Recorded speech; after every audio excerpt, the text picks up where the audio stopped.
The sages inquired, how did the preeminence of Linga, exclusive of Shiva, come to be established? Lomasa said, in the Darwana forest, Lord Shambhu wandered with his matted hair loosened. Despite his exalted dignity and supreme status, he assumed the humble form of a mendicant and begged for alms. At midday, when the sages had gone to bathe, their wives encountered Shambhu and were struck by his uncommon appearance. They spoke amongst themselves as to who is this personage of uncommon appearance who has come here in the form of a mendicant, and decided, we, along with our friends, shall give him alms. They returned with various types of delicate and fine food, which they offered with honor and gentle behavior.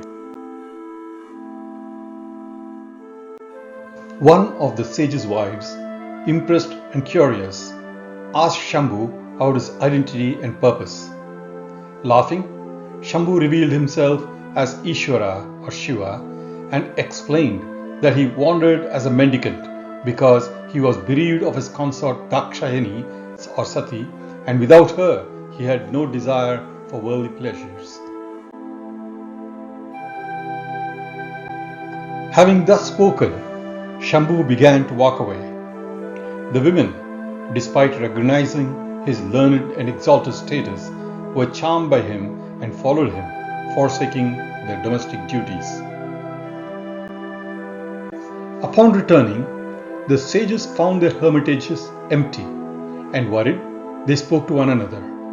Where have all these women, our wives, gone? We do not know by what damned fellow they have been abducted. Pondering and deliberating thus, they searched here and there and searched for their wives. They discovered that the women had followed Shambhu. Enraged, they confronted Shambhu, accusing him of kidnapping their wives. Despite their rebukes, Shambhu silently continued to walk towards his mountain. The sages then cursed him to become an eunuch instantaneously. As soon as his part fell on the ground, it grew enormously, covering the 7 patalas, the earth, the firmament, and beyond, merging the entire universe into itself. This phenomenon is why it is called the Linga, symbolizing merging of the universe. The celestial beings, including Brahma and Vishnu, were struck with wonder by the size of the Linga and endeavored to measure its top and the root.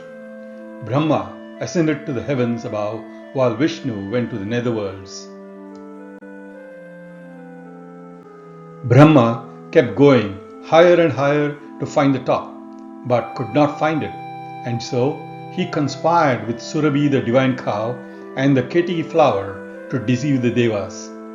He claimed to have seen the Linga's top and worshipped it with Ketaki petals, and that it had been witnessed by Surabhi. In the meanwhile, Vishnu returned from Patala and reported that despite all efforts, he had been unable to locate the end of the Linga. Surabhi and Ketaki were summoned, and they witnessed. Indeed, O Devas, the top of the Linga was seen by Brahma and worshipped with the petals of Ketaki. However, an ethereal voice from the sky exposed Brahma's deception, leading the Devas to curse Surabhi, the Ketaki flower, and Brahma himself. The curses imposed significant consequences. Surabhi's mouth became unholy, unsuitable for religious rites. The Ketaki flower, though fragrant, was deemed unfit for Shiva's worship, and Brahma, along with the sages, was excluded from worship, destined to suffer pain and delusion.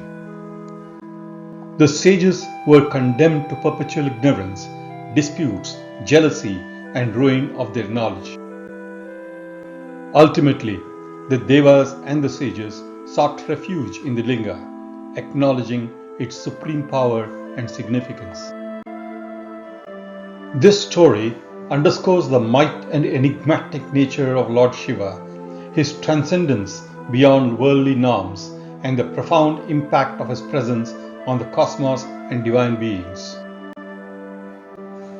This legend also explains why the leaf of Ketaki is not used in Shiva's worship and why God Brahma is not generally worshipped. The legend has no basis in Mahabharata and Valmiki's Ramayana.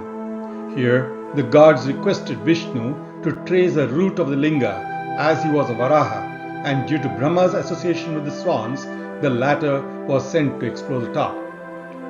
In other Puranas, we are told that Shiva appeared in the form of a column of fire to resolve the conflict between Brahma and Vishnu about personal superiority and showed them that he was superior to them both.